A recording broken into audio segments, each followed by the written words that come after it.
Your life is someone who lived 1,000 years ago. You are born without ceremony. No one waits for you to arrive. There is no moment of anticipation, no pause in the day. Life continues around you because it cannot afford to stop. Your existence is noted only when it demands attention, when you cry, when you need to be fed, when your presence becomes a problem to solve. From the beginning, you understand something without words. You are not the center of anything. The world does not explain itself to you. It presses in close, heavy, and indifferent. Cold is not an inconvenience. Hunger is not an emergency. Pain is not a deviation from normal. These are conditions, not events. You're taught early to stay quiet, not gently, practically. Noise attracts notice, and notice brings consequences. You learn to observe before you learn to speak. You watch hands work. You watch bodies move through exhaustion without comment. You learn the rhythm of survival before you learn meaning. There is no question of what you want to become. That question does not exist yet. You belong to a place, not by choice, but by gravity. The land holds you. The season dictates you. Your body is shaped around what must be done, not what might be imagined. Strength is not admired. It is required. You understand work before you understand time. Your hands learn tasks long before your mind forms language. Carrying, digging, holding, standing. These actions are not framed as responsibility. They are framed as reality. If you do not do them, something breaks. If something breaks, people suffer. This connection is never spoken aloud, but it is felt constantly. There is no buffer between effort and consequence. You learn quickly that exhaustion is not an argument. You learn that illness is tolerated only as long as it does not interrupt function. Weakness is not judged morally. It is simply unsustainable. No one tells you that life is hard. They behave as if this is obvious. You notice early that death is near but not dramatic. It happens quietly, folded into days. Someone works less. Someone lies down and does not rise again. The work is redistributed without comment.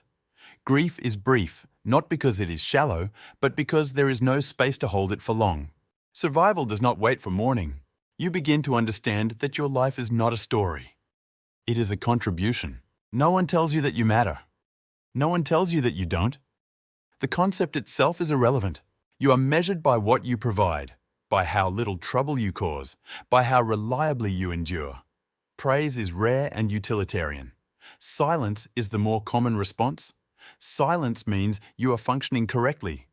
You are afraid sometimes, but fear is not named. It has no language. It is absorbed into movement, into work, into habit. Fear that stops you is dangerous. Fear that sharpens you is acceptable. You learn the difference quickly. There are no dreams of escape. There is nowhere to escape to. Everything you know is bounded by necessity. The future is not imagined as improvement. It is imagined as continuation. You do not think about legacy. Legacy belongs to people who are allowed to imagine themselves outside their own lifespan. Your concern is simpler: to get through the day without breaking anything that cannot be repaired. You begin to realize, not in a single moment, but through repetition, that no one is coming to change this. No relief arrives. No turning point waits ahead. What exists now is what will exist tomorrow and likely after that. This is not despair. Despair would imply expectation. This is alignment. You accept, without ceremony, that your life will be small, heavy, and largely unseen. Not because you are resigned, but because there is no alternative shape available to you. You do not ask why you exist. Existence is not framed as a question. You are here because others were here before you, and because others will need you to continue being here for as long as your body allows it. That understanding settles early. And once it does, everything else that will happen to you has already been decided. Routine does not arrive as structure. It arrives as erosion. Days grind against each other until they lose distinction. Morning is defined by light, not rest. Night is defined by collapse, not peace. You learn quickly that the body is a tool that must be kept just functional enough to continue. Nothing more is required. You wake because waking is necessary. You move because stillness costs too much. Work does not begin. It is already happening when you enter it. Hands are needed. Weight must be moved. Ground must be broken. Animals must be tended, repaired, killed, skinned, carried. These tasks do not come with explanation. Explanation would waste breath. You become precise out of necessity. Mistakes are not lessons. They are losses. A dropped tool means time. Time means daylight. Daylight means food. You learn to measure your movements carefully, not to improve, but to avoid waste. Efficiency becomes instinct before thought. Hunger is constant but manageable. It sharpens attention. You stop hoping for fullness. Fullness is temporary. Hunger is reliable. You plan around it. Cold settles into your bones without announcement. Heat presses down without apology. Weather is not discussed. It is endured. You learn how much exposure your body can tolerate before it stops obeying you. That threshold becomes important. You guard it carefully. Pain becomes background noise. You stop reacting to it unless it threatens function. Cuts are wrapped quickly. Infections are ignored until they cannot be. Illness is treated with practicality, not fear. Fear does not heal. Work sometimes does. You notice that those who cannot keep pace do not slow the group. The group adjusts around their absence. This is not cruelty. It is arithmetic. Children are brought into work early, not because anyone is eager, but because waiting is dangerous. You learn alongside them, repeating motions until they stick. There is no instruction, only correction. You understand when something has been done wrong because someone fixes it without comment. You rarely hear praise. Praise is unnecessary when the result exists. You learn to conserve speech. Words are used to coordinate, not to connect. Long conversations belong to people with time. You do not have time. Silence is efficient. At some point, you stop marking the passing of seasons as events. They become conditions. Planting happens. Harvest happens. Loss happens. Nothing about these cycles suggests progress. They simply continue. You stop imagining a different life. Imagination requires distance from necessity. You do not have that distance. You notice that fear changes shape. It is no longer sharp or urgent. It becomes a dull awareness of fragility, of how close everything is to breaking, of how easily a single failure could cascade into hunger, sickness, disappearance. This awareness does not paralyze you. It calibrates you. You learn which risks are acceptable, which injuries can be worked through, which losses can be absorbed. You become skilled not at avoiding danger, but at surviving its smaller forms. You notice death more often now. It is not dramatic. It is administrative. Someone stops working. Someone else takes their place. Tools change hands. Space opens and closes again. You attend burials quickly, efficiently. The ground is hard. Time is limited. Grief is compressed. You feel it briefly, intensely, then fold it away. There is no room to carry it openly. You learn to carry it the way you carry everything else, internally, without complaint. You do not talk about the future. The future is assumed to resemble the present unless something fails catastrophically. You plan for continuation, not improvement. Repair is more valuable than innovation. Familiarity is safer than change. You begin to understand that your life is not meant to accumulate meaning. It is meant to maintain conditions. That understanding becomes comfortable in a grim way. Comfort doesn't mean ease. It means predictability. You know what is expected of you tomorrow because it is the same as today. You know what is required of your body because it has been required before. Routine flattens you. Not violently, gradually. Edges wear down, reactions dull. Hope, when it appears, is treated with suspicion. Hope encourages risk. Risk threatens continuity. You learn to value stability over possibility. And without noticing when it happens, you stop thinking of your life as something that belongs to you. It belongs to the rhythm now, to the work, to the day that must be completed before night can be survived. This is not misery. Misery implies comparison. This is normalization. Isolation does not mean being alone. It means being unnecessary to know. You are surrounded by people every day, yet no one asks who you are beyond what you can do. Names exist, but they are thin. They are used only to assign tasks or mark absence. When you are present and working, your name rarely matters. Function replaces identity. You begin to notice that you are spoken about more often than spoken to. Decisions are made around you. Movements are coordinated without explanation. You understand what is expected because expectation has become visible in posture, in timing, in where bodies gather and where they do not. You learn to read this language fluently. There is no space to form a self that exists apart from usefulness. You are not encouraged to reflect. Reflection requires stillness, and stillness invites risk. An unmoving body draws attention. Attention demands justification. You justify yourself by continuing. Your inner life narrows, not because you lack thoughts, but because thoughts that cannot be acted upon feel dangerous.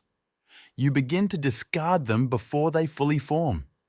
Questions dissolve mid-shape. Curiosity is trimmed down to what improves efficiency. You forget what it feels like to want something without calculating its cost. Relationships exist, but they are functional.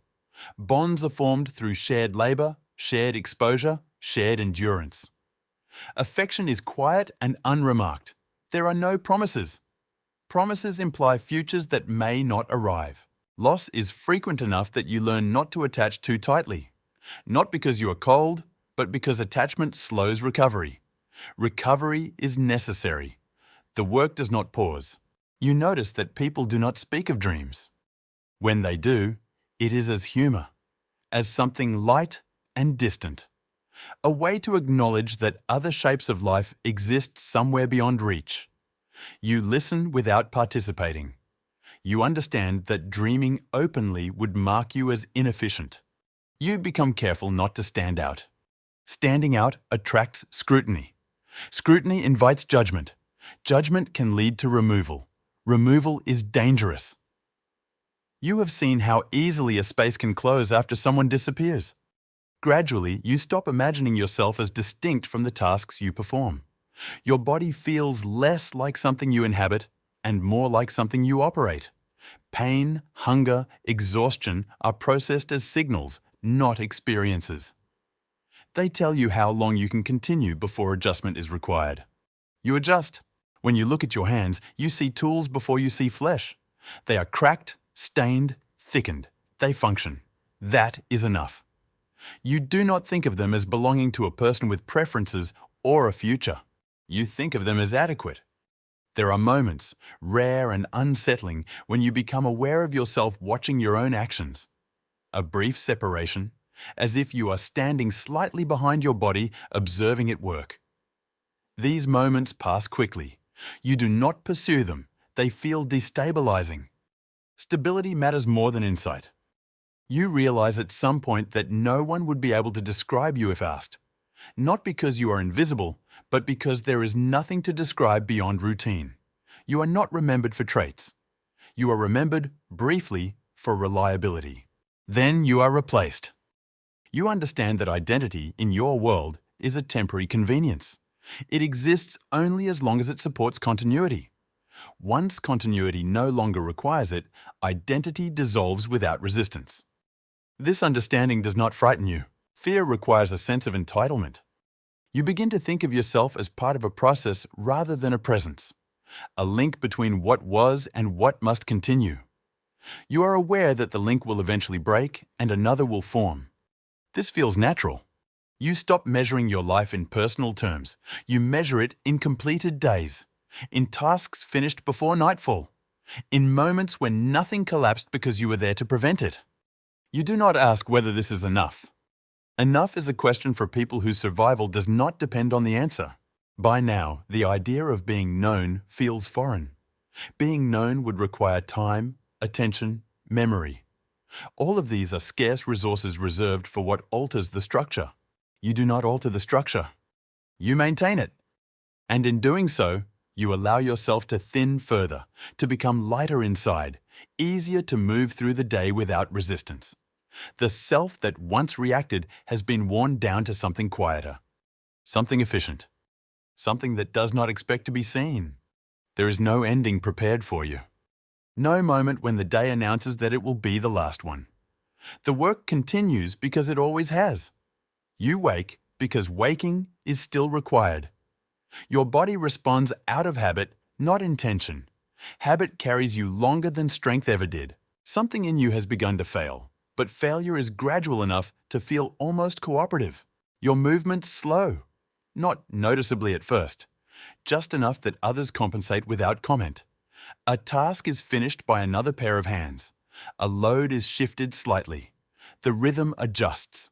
The structure does not pause to acknowledge the adjustment. You notice this without bitterness. Bitterness would imply expectation. You continue as long as your body allows it. When it does not, there is no confrontation, no decision. You simply do less. Then less again. The space you once occupied narrows until it no longer requires filling. You sit more often now. Sitting is tolerated because it does not interrupt anything essential. You watch others work with an attention you once reserved for your own tasks. You recognize the efficiency in their movements, the same corrections, the same avoidance of waste. Nothing about this surprises you. Your body becomes heavier in ways that cannot be relieved. Not pain exactly, a density, as if gravity has increased only for you. You lie down more often. The ground feels familiar. You have known it your entire life. No one asks how you are. This is not neglect, it is accuracy. How you are does not alter what must be done. When you are absent from the day's work, the absence is managed. Someone else takes the tool. Someone else fills the space. The sequence continues without disruption. You are aware of this even when you are not present to see it. This awareness is not frightening. It is clarifying. You realize that your life was never meant to conclude with recognition. It was meant to conclude with replacement. The structure you supported does not honor its supports. It uses them until they no longer function, then redistributes the load. This is not cruelty. It is design. You think briefly of the many days you completed without incident. Days where nothing collapsed because you were there.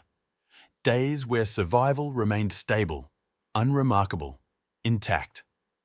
Those days were your contribution. They will not be recorded. They do not need to be. When the moment finally arrives, it is not announced. You do not experience it as a threshold. There is no transition that feels significant enough to mark. Awareness thins. Sensation recedes. The world narrows to breath, then to pressure, then to nothing that requires response. Around you, the day continues. Work resumes. Light shifts. Hands move. Someone notices your absence only long enough to account for it. Space is cleared. Tools are gathered. The rhythm reasserts itself without effort.